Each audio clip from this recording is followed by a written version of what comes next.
So, um, ProColombia is an organization that is dedicated to promoting foreign investment, tourism, and non-mining energy exports, but above all is to boost and promote the image of the country through a national and international network of offices through which it generates designs and strategies for market relations, giving more advice and accompaniment for these same action plans, giving a good closure to the business opportunities that arise.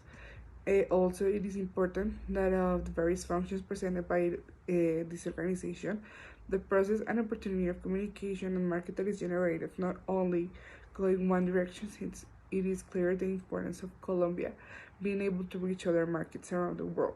Also providing the service so that our companies that are also abroad that in some way are interested in acquiring some goods or services that are also can do um, or simplify if you want to invest in Colombia. Hola, hoy vamos a hablar del impacto de las finanzas internacionales en la economía nacional.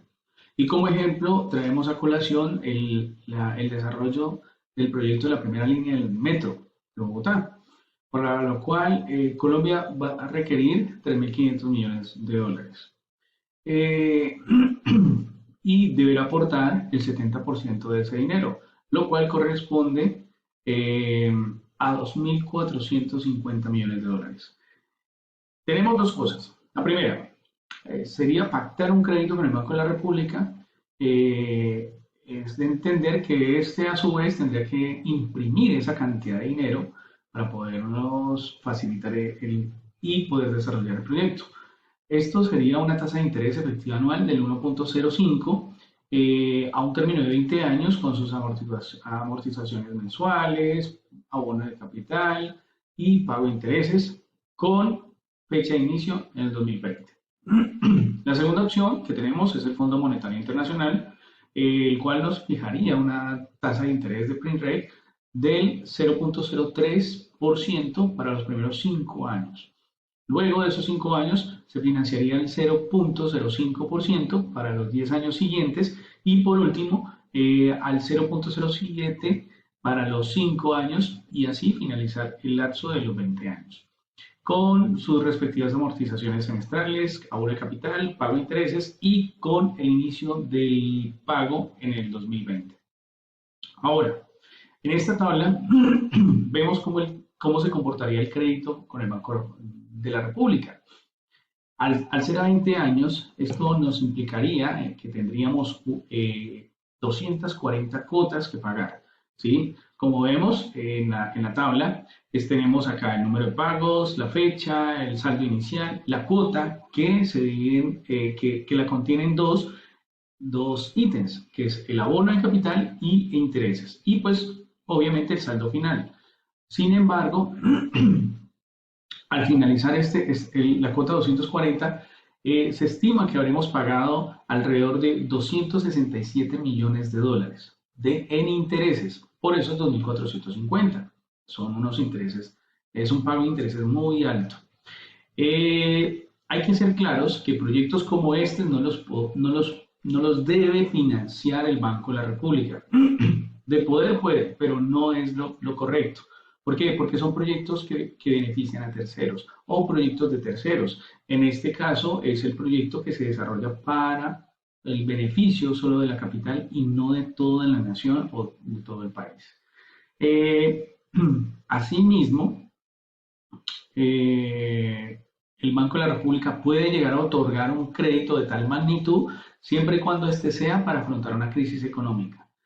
Entonces, como este Banco de la República tiene la responsabilidad de mantener la capacidad adquisitiva de la moneda, el sacar en circulación toda esta cantidad de dinero implicaría la devaluación de nuestra moneda.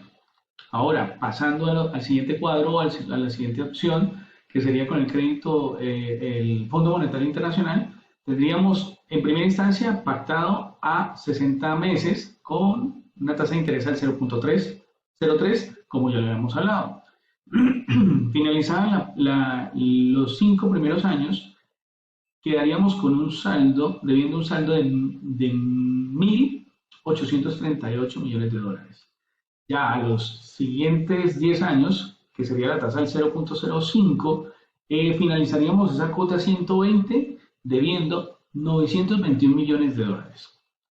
Y finalizando los últimos 5 años al 0.07, ahí terminaríamos de pagar la deuda. Siempre y cuando analicemos que, en primera instancia, los primeros 5 años pagaríamos solamente 7.360 millones de dólares. Por los 10 años pagaríamos 9.250.000 dólares. Y por los últimos 5 años pagaríamos el valor de intereses de 1.640.000 para un total de pago de intereses de 18.250.000 dólares. Es evidente que es más fácil llegar o solicitar un crédito con el Fondo Monetario Internacional en una tasa de interés como esta, a diferencia que el Banco de la República. Muchas gracias. Continuando con el desarrollo de la actividad, encontramos los tipos de interés. Dentro de ello, obviamente, vamos a desarrollar otros dos conceptos.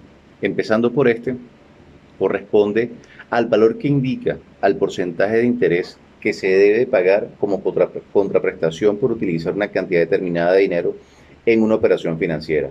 Aunque resulta relevante conocer una definición por parte de una entidad bancaria como lo hace el Banco de Bogotá, que indica que esta hace referencia al valor que se le da al riesgo al que se expone esta entidad de acuerdo al producto, vinculando los recursos administrativos necesarios para llevar a cabo los préstamos o cualquier transacción financiera. Por lo tanto, para Colombia la tasa de interés, o en su denominación como lo hace el Banco de la República, la tasa de intervención de política monetaria o tasa de referencia, la establece el Banco Central, en este caso el Banco de la República, y es vigilada y supervisada a través de la Superintendencia Financiera de Colombia para el estricto cumplimiento por parte de las entidades bancarias. Dentro de las tasas de interés tenemos la tasa de descuento, la cual es el coste del capital que se aplica para poder determinar el valor presente de un pago futuro. Cabe recordar que debemos tener en cuenta la tasa establecida por el Banco de la República, que nos permite esta tasa saber realmente la rentabilidad que puede tener una inversión o a su vez el dinero que vamos a recibir en cuanto al valor, como lo habíamos mencionado antes, el valor que tiene el día de hoy, ese pago que vamos a recibir más adelante. Otro concepto que encontramos en la tasa de interés es la tasa de interés de fondos federales, siendo esta la tasa pactada por el Banco Central para que las instituciones depositarias privadas, en este caso los bancos, puedan prestarse dinero de los fondos federales en la Reserva Federal a otras instituciones. Normalmente esto se hace de un día para otro, dependiendo de la condición del banco y el estado de quien lo presta, podría ser por más días. Referente, y haciendo mención a otro punto, al efecto que tiene en el comercio internacional si es negativa la devaluación. Bueno, tengamos presente que hay países con moneda propia que lo emplean como estrategia para poder hacer más llamativos sus productos, al contar con el valor de una moneda inferior a la de su país que le permitiría adquirir mayor cantidad de productos. Caso contrario, cuando el país con la moneda depreciada con respecto a otra necesita importar insumos o materiales necesarios de acuerdo a su actividad económica, limitando de esta manera las importaciones, y aquellas que logran hacerlo, por obvias razones, su valor va a ser mayor, orientando de esta manera al crecimiento de la inflación. Colocando el ejemplo de nuestro país, que muestra en el periodo de enero a septiembre del 2002, las exportaciones colombianas sumaron aproximadamente 43.828 millones de dólares, un registro superior a lo que se alcanzó en el año 2021, que fue de 41.224 millones de dólares. Esto de acuerdo a la información que nos suministra Portafolio 2022. Es por ello la importancia de la capacidad de respuesta del sector productivo, la capacidad del país y que ésta pueda responder a la demanda de otros países y poder aprovechar, digamos, las ventajas que de alguna otra manera tiene la depreciación de la moneda. Muchas gracias.